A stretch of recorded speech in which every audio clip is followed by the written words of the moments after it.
Hi everyone. तो इस video से हम लोग चैप्टर नंबर 5 अकाउंटिंग इक्वेशंस वाले चैप्टर जो भी है उस चैप्टर्स के जितने भी क्वेश्चंस है टीएस ग्रेवाल सर के उसका सॉल्यूशंस हम लोग करने वाले हैं, जितने भी अनसॉल्व क्वेश्चंस हैं। तो आइए स्टार्ट करते हैं।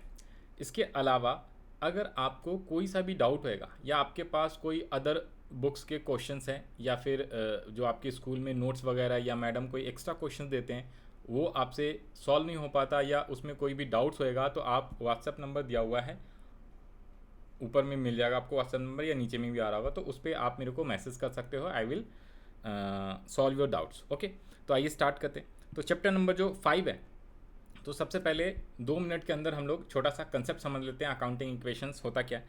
तो अकाउंटिंग इक्वेशन बेसिकली क्या होता है, it is a dual concept of accounting, जिसके अकॉर्डिंगली जितने भी ट्रांजेक्शन्स होते हैं ना उसे आप क्या करते हो, उसके दो एस्पेक्ट्स होते हैं। तो एक आपका डेबिट होता है, दूसरा क्रेडिट होता है, और always remember debit side equals to credit side होता है अकाउंटिंग इक्वेशंस के अंदर। ये आपको याद करके रखना है, that is assets equals to capital plus liabilities. Accounting equation का मतलब ही क्या होता है कि जितनी भी एसेट्स होती है, यार कोई भी बिजनेस होगा ना तो उसका जितना भी टोटल एसेट्स होएगा वो always equals to total liabilities होगा। Sir total assets equals to always total liabilities, इस टाइप से आप चाहो तो लिख लो। ये लो दोबारा से लिखा देता हूँ। जितनी भी बिजनेस हैं, कोई भी कंपनी होएगा तो उसका जो टोटल एसेट्स होता है इक्वल्स टू क्या होता है जी, टोटल लायबिलिटीज़। तो टोटल एसेट्स हमेशा टोटल लायबिलिटीज़ के बराबर होता है, कोई सा भी ये बिजनेस है इसका। ओके, अब total assets equals to total liabilities, तो टोटल लायबिलिटीज़ को फर्दर यहाँ पे दो पार्ट में कैटेगराइज कर दिया गया है। तो टोटल लायबिलिटीज़ को आप बोल सकते हो, एक होता है आपका क्या, एक होता है आपका कैपिटल और दूसरा होता है लायबिलिटीज़। सर कैपिटल और लायबिलिटीज़ का मतलब, तो इसको और थोड़ा सा और आसान वे में लिख दूँ तो जो ये टोटल लायबिलिटीज़ होता है ना, इसमें दो पार्ट होता है। One is known as internal liabilities, जिसे हम लोग बोलते हैं इंटरनल लायबिलिटीज़, और दूसरा जो होता है उसे हम बोलते हैं एक्सटर्नल लायबिलिटीज़ या आउटसाइडर लायबिलिटीज़। तो आप इसे एक्सटर्नल लायबिलिटीज़ लिख लो, और इस तरफ में तो टोटल एसेट्स ही रहेगा।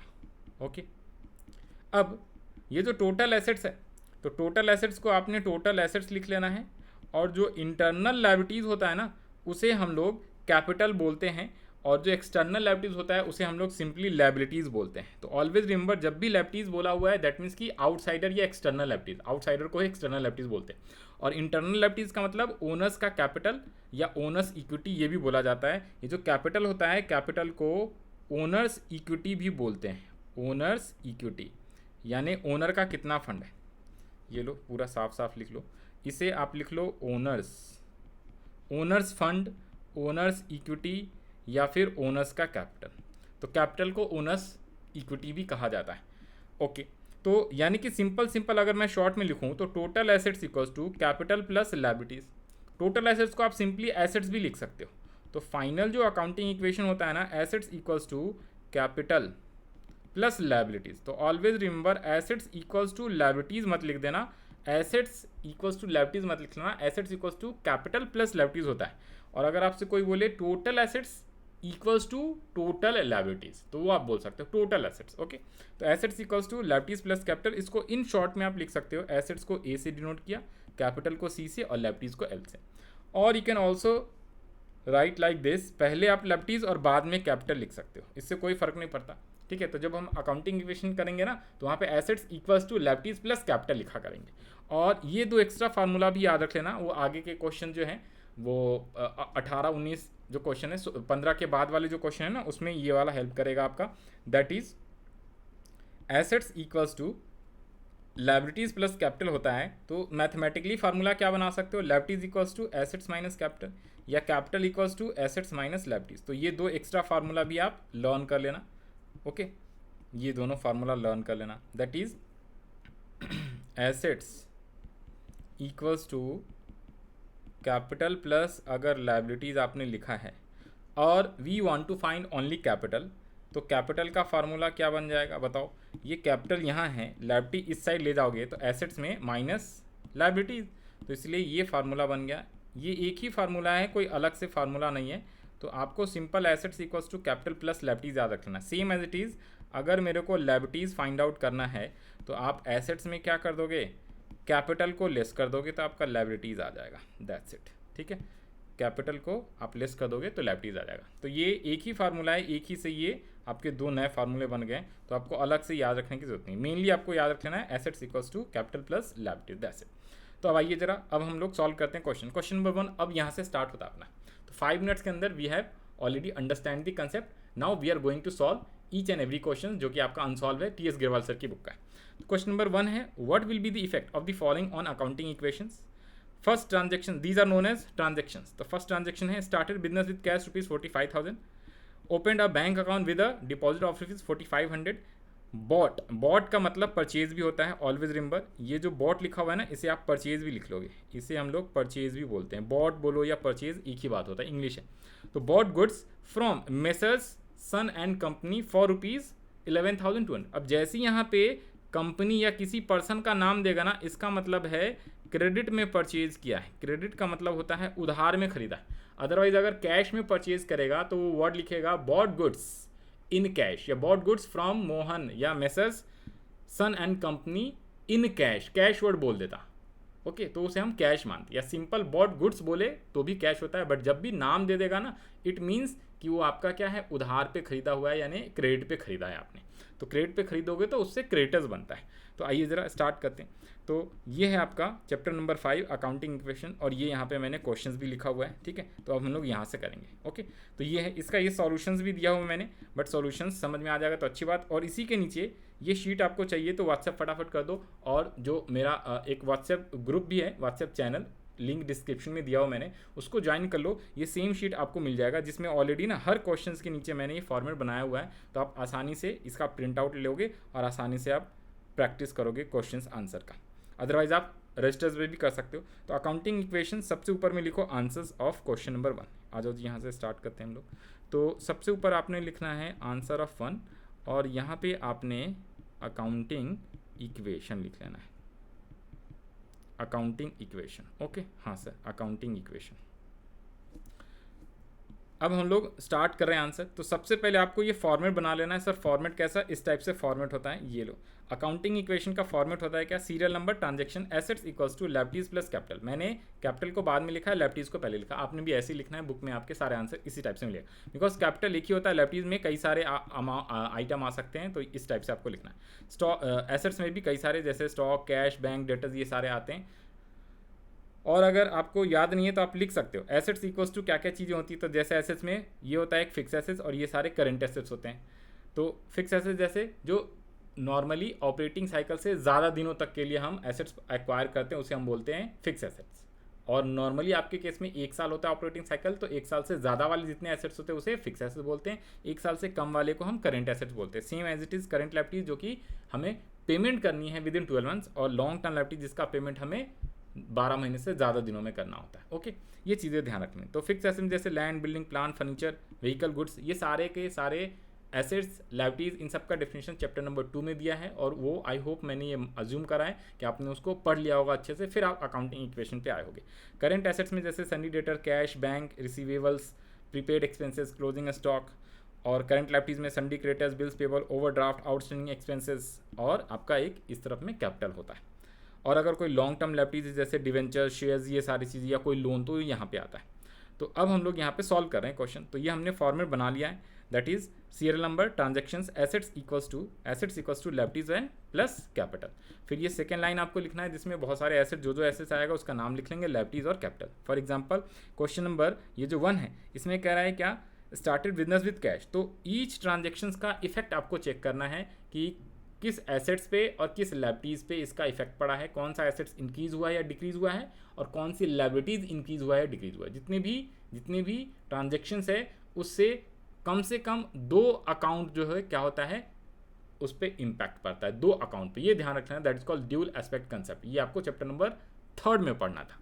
तो आइए ज़रा स्टार्ट करते हैं। तो स्टार्टेड बिजनेस विद कैश 45,000। तो जैसे ही 45,000 कैश स्टार्ट करा, तो इससे आपकी कैश इंक्रीज हो जाएगा और साथ में कैपिटल इंक्रीज हो जाएगा। तो हम लोग क्या करेंगे, आंसर कैसे सॉल्व करेंगे। तो सबसे पहले आपको सीरियल नंबर लिख लेना है यहाँ पे। तो सीरियल नंबर 1, फिर आप लिख लो started business, started business with cash. जो आपका ट्रांजेक्शन है उसको पूरा डिट्टो यहाँ पे ट्रांजेक्शन में कॉपी कर लेना। और एसेट्स में कौन सा एसेट्स आ जाएगा सर, एक तो आ गया यहाँ पे कैश, फिर आगे और भी एसेट्स आएगा और भी लायबिलिटीज आएगा, और साथ में यहाँ पे कैपिटल है। तो जैसे जैसे आएगा वैसे वैसे हम लिखते चले जाएंगे। तो कैश अपने पास 45,000 कैश आया है, लायबिलिटीज अभी कोई है नहीं, और साथ में अपना कैपिटल इंक्रीज हो गया है। तो 45,000 कैश भी इंक्रीज हो गया और कैपिटल भी। अब हम लोग सेकेंड ट्रांजेक्शन्स लिखेंगे। सेकेंड ट्रांजेक्शन्स में सेकेंड ट्रांजेक्शन उसने क्या बोला है sir, opened a bank account with a deposit of. तो यहाँ पे आप ट्रांजेक्शन नंबर 2 पे आ जाओ। यहाँ पे ट्रांजेक्शन में लिख लो opened a bank account with a deposit with a deposits of 45। अब चाहो तो इस टाइप से भी लिख सकते हो, जैसे मर्जी वैसे लिख लो। ट्रांजेक्शन शॉर्ट में लिखना होता है, जो वहाँ पे दिया होगा वही सेम चीज़ लिख लो। अब जैसे आपने बैंक अकाउंट ओपन करा तो आप सोचो क्या हुआ, आपके यहाँ से कैश डिक्रीज होके चला जाएगा और बैंक अकाउंट बढ़ जाएगा। तो हमारा सेकेंड एसेट्स का नाम कौन सा है, बैंक अकाउंट। तो बैंक अकाउंट आपका सेकेंड एसेट्स आ गया। अब आप यहाँ पे क्या लिखोगे, तो 4500 आप कैश में से लेस कर दोगे और बैंक अकाउंट में 4500 आप ऐड कर दोगे। कैपिटल पे कोई इफेक्ट आएगा नहीं, कोई इम्पैक्ट पड़ेगा नहीं, ठीक है। तो पहली ट्रांजेक्शन से क्या हुआ, कैश बढ़ गया, कैपिटल बढ़ गया। Second transaction open bank account किया तो कैश आपके यहाँ से घट गया, डिक्रीज यानी लेस, और बैंक अकाउंट बढ़ गया है तो बैंक को 4500 से क्या कर दिया है, ऐड कर दिया। इक्वल टू यहाँ पे 0, ये 0 और कैपिटल में 0। अब आप सिंपली क्या करोगे, दो ट्रांजेक्शन्स लिखने के बाद आपको एक अंडरलाइन लिखना है, एक लाइन ड्रॉ करनी है, और यहाँ पे आपको क्या लिखना है, यहाँ पे ट्रांजेक्शन के नीचे लिखना है आपको new equation, new equation, okay. और इसको प्लस माइनस करना है। तो कैश में 45,000 प्लस है और माइनस है 4,500, तो ये आपका 40,500 पॉजिटिव बैलेंस। बैंक में पहले 0 था और 4500 इंक्रीज हो गया तो 4500। अब हम लायबिलिटीज़ के साइड चलेंगे तो लायबिलिटीज़ अपना 0 है और कैपिटल में 45,000 प्लस 0 45,000। ऑलवेज रिमेंबर, जब भी न्यू इक्वेशन लिखोगे तो आप मैच करा लो, asset side equals to liabilities plus capital आना ही चाहिए। Asset side equals to liability plus capital मतलब एसेट सारे ऐड करो जितने भी है, 40,500 प्लस 4,500 तो 45,000 इक्वल्स टू 0 प्लस 45, तो ये भी 45,000। अगर आपका अकाउंटिंग इक्वेशन जो है ये न्यू इक्वेशन हमेशा इक्वल होएगा, नहीं इक्वल है तो इसका मतलब आपने कहीं ना कहीं गलत किया हुआ है। अब नेक्स्ट आ जाओ जी, थर्ड वाला ट्रांजेक्शन कह रहा है क्या, bought goods from messrs son and company. तो मेसर्स सन एंड कंपनी है तो इसका मतलब उधार पे खरीदा है, उधार पे, तो इसका नाम आ गया और इसे हम लोग क्या बोलेंगे, क्रेडिटर्स बोलेंगे। जब भी जिस पर्सन से हम उधार खरीदते हैं ना तो हमारा वो क्रेडिटर्स कहलाता है और उसको हमें पैसे बाद में देंगे। हमने उससे गुड्स खरीदा है, स्टॉक खरीद लिया, हमने कहा देख भाई तेरे को पैसे हम बाद में देंगे, 2 महीने बाद, 3 महीने बाद, 4 महीने बाद, जैसा भी उसका कंडीशन होगा। ओके सर, ठीक है। तो यहाँ पे बच्चों को क्रेडिटर्स और डेटर्स में बहुत डिफरेंट और डिफ़िकल्टी लगती है, तो अभी आपको मैं डेटर्स किसे कहते हैं, क्रेडिटर्स किसे कहते हैं, वो भी आपको 2 मिनट में समझाता हूँ। पहले इसकी ट्रांजेक्शन लिख लो एक बार। तो यहाँ पे आप लिखो ट्रांजेक्शन नंबर 3, सीरियल नंबर 3 क्या है, bought goods from messrs son and company. तो जैसे ही आप गुड्स खरीदोगे तो गुड्स खरीदा है तो गुड्स को आप बोलते हो क्या, स्टॉक। सर गुड्स जो होता है ना इसे हम लोग बोलते हैं स्टॉक। बॉट का मतलब परचेजेस और खरीदा है किससे, मेसर्स सन एंड कंपनी से, जिसे आप क्या बोलते हो, क्रेडिटर्स, और उधार में खरीदा है। ठीक है सर, तो उधार में खरीदा है तो आपका लायबिलिटी साइड में यहाँ पे लिख लो क्रेडिटर्स। अच्छा ओके सर, क्रेडिटर्स। तो थर्ड वाले से कितने रुपीज़ का, 11,200। ठीक है सर, तो हमारा कैश तो ना तो आया ना तो गया, बैंक में भी ना तो पैसे आए हैं ना तो गए हैं, और ऊपर में सारे 0 लिख लिया। 3 क्या आ गया आपका एसेट्स, तो ऊपर में 0। तो थर्ड वाले में क्या हुआ है, हमारे पास 11,200 का आपने स्टॉक खरीदा और क्रेडिटर्स भी 11,200 से बढ़ गया। सर ये क्यों बढ़ गया, तो जब भी आपने कैपिटल में कोई इफेक्ट नहीं आया, जब आपने उधार पे सामान खरीदा तो आपके पास स्टॉक आया तो स्टॉक बढ़ गया, और साथ में क्रेडिटर्स भी तो बढ़ गया क्योंकि आपको अब क्रेडिटर्स को पैसे फ्यूचर में 11,200 देने पड़ेंगे। ठीक है, तो क्रेडिटर्स आपका इंक्रीज हो गया, डिक्रीज मत कर देना। तो इसीलिए आपका स्टॉक में 11,200 और क्रेडिटर्स में 11,200। और जैसे ही आपने एंट्री नंबर 3 लिख लिया यानी कि ट्रांजेक्शन 3 लिख लिया, अब फिर से आप क्या कर दोगे, एक आप अंडरलाइन ड्रॉ करोगे और न्यू इक्वेशन। सर ऊपर में तो आपने बताया था कम से कम दो इक्वेशन लिखना है, मतलब दो ट्रांजेक्शन लिखना है, फिर आप न्यू इक्वेशन लिखोगे। तो सर स्टार्टिंग में कम से कम दो ट्रांजेक्शन चाहिए, तभी तो प्लस माइनस आप करके न्यू इक्वेशन लिखोगे। और उसके बाद आफ्टर ईच ट्रांजेक्शन आपको हर बार अंडरलाइन करना है और न्यू इक्वेशन बना के लिखना है। अंडरलाइन करने के बाद मतलब प्लस माइनस करके लिखना है। तो ये आपका कितना हो गया, कैश 40,500 प्लस, बैंक में 4,500 प्लस, इन्वेंट्री 11,200, क्रेडिटर्स कितने हैं 11,200, और आपका कैपिटल कितना आया है सर 45,000। ओके सर, तो ये आपका हो गया क्या। और लास्ट में आप इसका जो है ना, ये asset side equals to liabilities plus capital होना चाहिए। तो asset side equals to liability plus capital होना चाहिए। तो ये आप रफली में यहाँ पे टोटल करके आप लिख के दिखा देना। इन सब का आप टोटल करोगे इन तीनों का, ठीक है, तो कितना आना चाहिए तो चेक कर लो। इन तीनों का एक बार आप टोटल कर लो, ये तीनों, और फिर इन दोनों का टोटल। तो asset side equals to liability side आ जाएगा, दैट इक्वल्स टू ये आएगा आपका 56,200, और ये भी 56,200। तो this should be equal always. तो ये आपका क्या हो गया, आंसर करेक्ट। तो इस टाइप से आपको सॉल्व करना है। लास्ट में ये इस टाइप से आप सर्कल लगा के आप दिखा देना कि हमारा एसेट्स इक्वल्स टू लायबिलिटी आया है, राइट। तो ये आपका क्वेश्चन नंबर 1 का सॉल्यूशन हो गया। आई होप आपको सब चीज़ समझ में आ गया होगा। अब एक छोटा सा कंसेप्ट मैं कह रहा था, डेटर्स किसे कैसे और क्रेडिटर्स किसे कहते हैं, इसमें कई बार बच्चों को दिक्कत होता है, तो आइए अच्छे से समझा देता हूँ मैं। तो देखो, जैसे यहाँ पे ये अपना बिजनेस है, हम मान के चलते हैं ये हमारा बिजनेस है, हमने स्टार्ट करा है, राइट। तो ये जो हमारा बिजनेस है, हम क्या करेंगे, स्टॉक को यानी कि गुड्स को खरीदेंगे। हमने क्या किया, यहाँ पे लिखो गुड्स परचेज्ड या बॉट ऑन क्रेडिट, उधार पे खरीदा है, किससे, फ्रॉम राम से। राम ले लिया नाम, ये कौन है, ये है मिस्टर राम। और कितने रुपीज़ का, रुपीज़ सपोज 5,000। तो 5,000 का, तो जिस पर्सन से हम खरीद के लाते हैं ना उधार पे गुड्स, उधार पे, ये उधार पे खरीदा है, तो इसे हम लोग क्या बोलेंगे, क्रेडिटर्स। तो इधर पे हमने खरीद के लाया, तो गुड्स मेरे पास आया, और फ्यूचर में मैं इसको 5,000 क्या करूँगा, दूंगा। फ्यूचर में वी हैव टू पे, क्योंकि हमारे पास गुड्स आया है, स्टॉक आया है, तो पैसे अभी दिए नहीं, हमने कहा भाई तेरे को 3 महीने 4 महीने बाद पैसे दूंगा। तो ये क्रेडिटर्स कहलाता है, और ये हमारी क्या होती है, लायबिलिटी होती है, क्योंकि वी हैव टू पे in the future. Creditors is example of liability. और इस तरफ में मान लो ये है क्या है, ये इसका नाम है मोहन। तो हमने sold goods on credit to Mohan of rupees, मान लो 8,000 का हमने बेचा। तो हमने क्या किया, इस मोहन को हम क्या बोलेंगे, डेटर्स बोलेंगे। क्यों सर, क्यों, क्योंकि हमने इसको उधार पे सामान दिया है, तो इन फ्यूचर में हमें मोहन से पैसे क्या करना पड़ेगा, लेना पड़ेगा। तो debtors is an example of asset. तो याद रख लेना है, क्रेडिटर्स का मतलब क्या होता है, वो बंदा जिसको मुझे फ्यूचर में पैसे देने हैं, क्योंकि हमने उससे उधार पे गुड्स खरीदा हुआ है। और सेम डेटर्स का मतलब होता है ये assets, because we have to received from debtors, in future हमें इससे पैसे रिसीव्ड होएगा, क्योंकि हमने इसको उधार पे सामान बेचा हुआ है। ओके, ठीक है, तो ये मैंने अलग से एक्स्ट्रा समझा दिया। तो ये हमारा क्वेश्चन नंबर 1 का सॉल्यूशन हो गया। अब हम लोग बढ़ते हैं क्वेश्चन नंबर 2 पे। अब हम लोग क्वेश्चन नंबर 2 पे आते हैं। आइए, अब हम लोग थोड़ा सा स्पीडली करेंगे, फास्ट। पहला क्वेश्चन था, इसलिए अच्छे से कंसेप्ट वगैरह सारी चीज़ें मैंने समझा दिया। इसके अलावा और भी कोई भी कुछ भी डाउट्स होगा तो आप व्हाट्सएप कर सकते हो, और अपना व्हाट्सएप चैनल भी है, उसका लिंक मैंने डिस्क्रिप्शन में दे दिया, वहाँ पे ज्वाइन कर ले। इसके अलावा जितने भी अनसॉल्व क्वेश्चन है उसका सॉल्यूशंस कर रहे हैं 1 by 1, तो आपको सारे वीडियोस का सॉल्यूशन, मतलब सारे क्वेश्चंस का सॉल्यूशन जो है यहीं पे आपको मिल जाएगा, इसी यूट्यूब चैनल पे, और उसका प्लेलिस्ट भी मिल जाएगा। तो आप नीचे डिस्क्रिप्शन में प्लेलिस्ट मिलेगा, वहाँ पे जाके आपके सारे क्वेश्चंस का सॉल्यूशन आप देख सकते हो। तो क्वेश्चन नंबर 2 स्टार्ट करते हैं। क्वेश्चन नंबर 2 कह रहा है, show the accounting equation for the following transactions. Gopinath started business with cash ₹25,000, purchase goods from Shyam, sold goods to Sohan costing ₹1,800, और यहाँ पे बेचा है इसको 1,500 में। Gopinath withdrew from business 5,000 rupees. Withdraw को क्या बोलते हैं, ड्राइंग्स। जो विथड्रॉ करा है ना उसे हम लोग ड्राइंग्स बोलते हैं।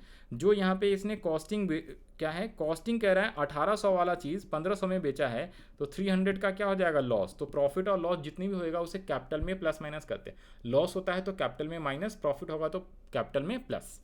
परचेज गुड्स फ्रॉम श्याम, जैसे ही उसने नेम दे दिया है, तो इसका मतलब इस बार ये श्याम क्या है, उधार वाला है, उधार पे सामान खरीदा है, क्रेडिटर्स। अच्छा, खरीदा है तो क्रेडिटर्स, और उधार पे बेचोगे तो डेटर्स बनता है। हाँ सर ठीक है, ये उधार पे खरीदा। और गोपीनाथ ने स्टार्ट किया बिजनेस विद कैश 25,000। तो आइए स्टार्ट करते हैं इसका। तो यहाँ पे सबसे पहले फॉर्मेट मैंने बनाया हुआ है, आप अपना फॉर्मेट यहाँ पे रजिस्टर्स में बना लो। इसे लिख लेना है आंसर नंबर 2 और यहाँ पे ऊपर में लिख लेना हेडिंग अकाउंटिंग इक्वेशन। ठीक है सर। सबसे पहला ट्रांजेक्शन, तो जो ट्रांजेक्शन लिखा है सीधा सीधा आपको कॉपी पेस्ट करना है, यानी कि लिखना है गोपीनाथ स्टार्टेड बिजनेस। आप इसको थोड़ा सा शॉर्ट में भी लिख सकते हो, अदरवाइज ना समझ आए तो पूरा ट्रांजेक्शन आप कॉपी पेस्ट कर देना। कितने रुपये से स्टार्ट करा है बिजनेस सर? गोपीनाथ ने स्टार्ट करा है 25,000 रुपये से। तो आपका एसेट साइड में क्या आ जाएगा? एक तो कैश आ जाएगा, ओके, और साथ में आपका कैपिटल आ जाएगा, कैपिटल। और लैप्टीज़ के लिए भी लैप्टीज़ का आइटम आएगा तो हम लोग यहाँ पे लिखेंगे। आप चाहो तो पहले ही क्वेश्चंस का सारे ट्रांजेक्शन्स पढ़ के एसेस लैप्टीज़ वगैरह कुछ कुछ लिख सकते हो, या जैसे जैसे ट्रांजेक्शन्स आएगा अपने आप एसेस लैप्टी आएगा तो लिखते रहना। तो 25,000 रुपये, तो कैश में जब भी बिजनेस स्टार्ट करता है तो आपका कैश इंक्रीज़ होता है और साथ में कैपिटल इंक्रीज़ होता है इफ़ स्टार्टेड विद कैश। तो कैश और कैपिटल बढ़ गया। अब दूसरा ट्रांजेक्शन लिख लो। दूसरा ट्रांजेक्शन क्या कह रहा है? कह रहा है क्या? Purchase goods from Shyam. तो गुड्स को परचेज करा है तो लिखो यहाँ पे परचेज्ड। स्टार्टिंग में आपको 2 ट्रांजेक्शन लिखना होता है, गुड्स फ्रॉम, 2 ट्रांजेक्शन्स के बाद फिर आपको न्यू इक्वेशन बनाना है। कितने रुपीज़ का सर? 10,000 रुपये का। तो आपको सेकेंड वाला आपका एसेट्स आ गया स्टॉक, तो ऊपर में 0, तो कैश तो 0 और कितने रुपीज़ का? 10,000 का स्टॉक खरीदा है। और लैप्टी साइड में आपका आ जाएगा क्या? क्रेडिटर्स। क्यों सर? क्योंकि उधार पे खरीदा है तो वो श्याम हमारा क्या कहलाएगा? क्रेडिटर्स कहलाएगा। तो यहाँ पे आप लिख लेना 10,000 का क्रेडिटर्स भी बढ़ गया और कैपिटल में 0। अब आपने क्या करना है यहाँ पे? New equation. जैसे ही 2 ट्रांजेक्शन्स लिख लिया तो आपको न्यू इक्वेशन बना देना है यहाँ पे। ओके सर, न्यू इक्वेशन यहाँ पे क्या लिखोगे आप? न्यू इक्वेशन और ऐड प्लस कर दो। तो कैश में 25,000 प्लस 0, 25, स्टॉक का आपका 10,000 प्लस 0, 10,000, और कोई है नहीं तो क्रेडिटर्स भी 10,000 है आपका, और आपका कैपिटल यहाँ पे लिखा हुआ है तो मैंने 25,000। तो ये आपका न्यू इक्वेशन आ गया। ऑलवेज रिमेंबर, जब भी न्यू इक्वेशन लिखो तो आप एक बार टोटल करा लो कि क्या इक्वल आ रहा नहीं।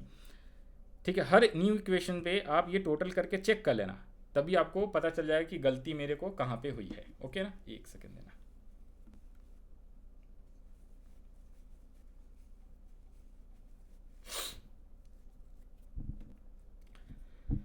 अब यार मैंने क्वेश्चन का सॉल्यूशन तो कर दिया, रिकॉर्ड होना रह गया था। तो आओ ज़रा क्वेश्चन नंबर 3 का रिकॉर्डिंग करा देते हैं यहाँ से। क्वेश्चन मैंने सॉल्व कर लिया था, तो आ जाओ जी एक बार एक्सप्लेन कर देते। देखो क्वेश्चन 3 में क्या लिखा हुआ है, देखो ज़रा ध्यान से। Prepare an accounting equation. मेरे को याद भी नहीं कि कहाँ से छोड़ा था, ठीक है, बट तो चलो एक काम करते हैं, दोनों क्वेश्चंस का एक्सप्लेनेशन कर देते हैं। क्वेश्चन नंबर 2 जो हम लोग कर रहे थे ना, क्वेश्चन नंबर 2, इसमें टोटल कितने हैं? हाँ जी, तो क्वेश्चन नंबर 2 में show accounting equation of the following transaction. तो गोपीनाथ ने स्टार्ट किया बिजनेस कैश से, तो 25,000 हमने लिख लिया कैश में और कैपिटल में। ठीक है सर, गोपीनाथ स्टार्ट बिजनेस। फिर इसके बाद ही परचेज गुड्स फ्रॉम श्याम, तो उधार पे खरीदा तो अपना क्रेडिटर्स हो जाएगा। कितने रुपीज़ का? 10,000। तो हम लोगों ने क्या किया? स्टॉक में अपना 10,000 आ गया और साथ में क्रेडिटर्स में भी यहाँ पे 10,000 रुपये आ गया। कहाँ पे?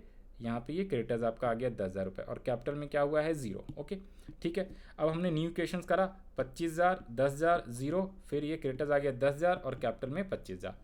थर्ड वाली ट्रांजेक्शन क्या था? Sold goods to Sohan costing rupees 1800 और रुपीज़ 15। इसका मतलब है 1800 वाली चीज़ें 1500 में बेचा तो 300 का लॉस। तो हमने बेचा कितने में है? तो 1800 में, 1800 वाली चीज़ें 1500 में, ओके, और उधार पे बेचा है।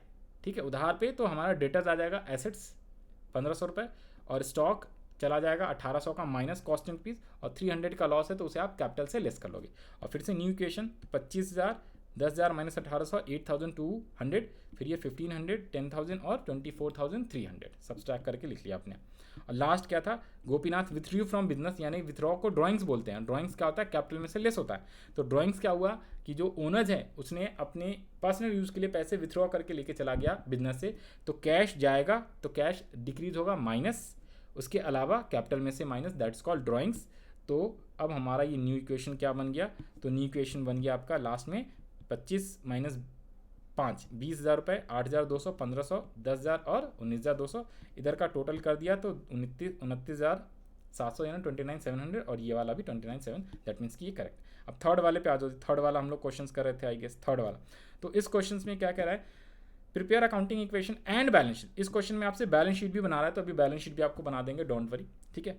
और ये वाला मैंने ऑलरेडी सॉल्व करा दिया था, तो दोबारा से एक बार बता देता हूँ। Gurmaan started business with cash 20,000, he purchase furniture 2,000 rupees, he paid rent 200 and he purchase goods on credit 3,000, he sold goods costing rupees 2,000 in cash for 5,000, यानी कि 2,000 वाली चीज़ें 5 में बेचा है तो 3,000 का गेन है, यानी कि प्रॉफिट है, जिसे आप कैपिटल में इस बार ऐड करोगे। ऊपर में लॉस था तो लेस किया था 300, यहाँ पे प्रॉफिट है तो आप ऐड करोगे। तो कैसे, सबसे पहला entry started business with cash, तो कैश में 20,000, कैपिटल में 20,000। फिर आपका आ जाएगा क्या, ही परचेजेस फर्नीचर कितने रुपीज़ का 2,000, तो आप कहाँ पे लिखोगे, ही परचेज फर्नीचर 2,000 कैश चला गया और फर्नीचर में 2,000 रुपीज़ ऐड हो गया, स्टॉक जीरो, क्रेडिटर्स जीरो और कैपिटल जीरो। इसके बाद ही पेड रेंट, ये इंपॉर्टेंट है, रेंट पे किया 200 का, तो rent is an example of expenses, तो एक्सपेंसेस का आपने पेमेंट करा है तो कैश से 200 रुपये चला जाएगा डिक्रीज, और कुछ भी नहीं आएगा, और सीधा कैपिटल में से आप लेस कर दोगे 200 रुपये। ओके, कैश में डिक्रीज और कैपिटल में डिक्रीज बिकॉज ऑफ एक्सपेंसेस। फिर न्यू इक्वेशन लिखा आपने, 18,000 माइनस 200, 17,800, 2,000 ऑलरेडी फर्नीचर है, स्टॉक 0 और आपका क्रेडिटर्स भी जीरो अभी तक आया नहीं है, और आपका ये आ जाएगा 19,800। फिर यहाँ पे he purchase goods on credit, credit में परचेज किया है गुड्स, ठीक है, तो आप लिखोगे he purchase goods on credit, credit के अंदर उधार, तो कैश ना तो गया ना तो आया, फर्नीचर में जीरो, और स्टॉक आ गया है 3,000 का, 3,000 उधार पे खरीदा है इसलिए नया आपका लेफ्ट इज क्रेडिटर, और 3,000 यहाँ लिख दोगे, कैपिटल में कुछ भी नहीं आएगा। और लास्ट है कि आपका ही sold goods costing rupees 2,000 cash for 5,000, तो 2,000 का गुड्स चला गया, ही सोल्ड गुड्स 2,000 रुपये कॉस्ट प्राइस है और बेचा है 5,000 में, तो 5,000 रुपये कैश में यहाँ ऐड हो जाएगा, 2,000 का स्टॉक चला जाएगा और 3,000 की जो प्रॉफिट है वो भी आपका कैपिटल में ऐड होगा। ये सबसे ज़्यादा इंपॉर्टेंट था, ठीक है, इस वाले क्वेश्चन में ये सबसे ज़्यादा इंपॉर्टेंट था, एंट्री नंबर 5, ये इंपॉर्टेंट लगा लेना। और ये अपना लास्ट में क्या हो जाएगा, न्यू इक्वेशन लिख दो, तो ये आपका 22,800, 2,000, 1,000, 3,000 और 22, ये टोटल करोगे 25,800। अब साथ में इसमें क्या कह रहा है, बैलेंस शीट भी बनाओ, तो बैलेंस शीट इस टाइप से बनता है, balance sheet lefty side asset side, तो क्या क्या है, तो जो एसेट साइड वाला है, एसेट साइड वाला और लेफ्टी साइड वाला लिख दो। एसेट्स में क्या क्या है सर, एसेट्स में एक तो है कैश, फिर क्या है फर्नीचर स्टॉक, कैश है 22,800, 2,000 और 1,000, तो कैश, ठीक है जी, स्टॉक और फर्नीचर, कैश स्टॉक फर्नीचर, नाम लिख लो, कैश स्टॉक और फर्नीचर, यही 3 एसेट था। और लेफ्टीज में क्या था, क्रेडिटर्स और कैपिटल, ऐसे कैपिटल पहले लिखते हैं तो कोई बात नहीं। तो ये आपका कैश कितना आ गया, हाँ जी, तो ये आपका आ गया है 22,800, ठीक है, स्टॉक 1,000 था और फर्नीचर 2,000 का है ना, ऊपर नीचे भी लिख सकते हो, पहले फर्नीचर और बाद में स्टॉक भी लिख सकते हो, उससे कोई फ़र्क नहीं पड़ता, ठीक है ना। और ये है आपका 22,800 तो कैपिटल है और 3,000 का क्रेडिटर्स।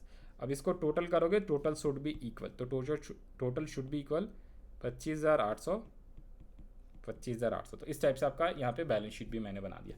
तो आई होप आपको क्वेश्चन नंबर 3 का भी सॉल्यूशन समझ में आ गया होगा। तो ये रहा पूरा सॉल्यूशन, ये है अकाउंटिंग इक्वेशन, ओके, और इसके नीचे ये रहा बैलेंस शीट इसका, ठीक है। इन सब का वैसे मैंने सॉल्यूशंस ऑलरेडी यहाँ पे पीडीएफ में भी दिया हुआ है, अगर आपको ये पीडीएफ चाहिए या ये शीट चाहिए तो आप, मेरा व्हाट्सएप ग्रुप है, व्हाट्सएप चैनल है, डिस्क्रिप्शन में मिल जाएगा, वहाँ से आप ज्वाइन कर सकते हो। Okay, bye bye, all the best. बाकी के क्वेश्चन हम लोग नेक्स्ट वीडियो में करेंगे, इस वाली वीडियो के लिए इतना ही, हम लोग मिलते हैं नेक्स्ट वीडियो में।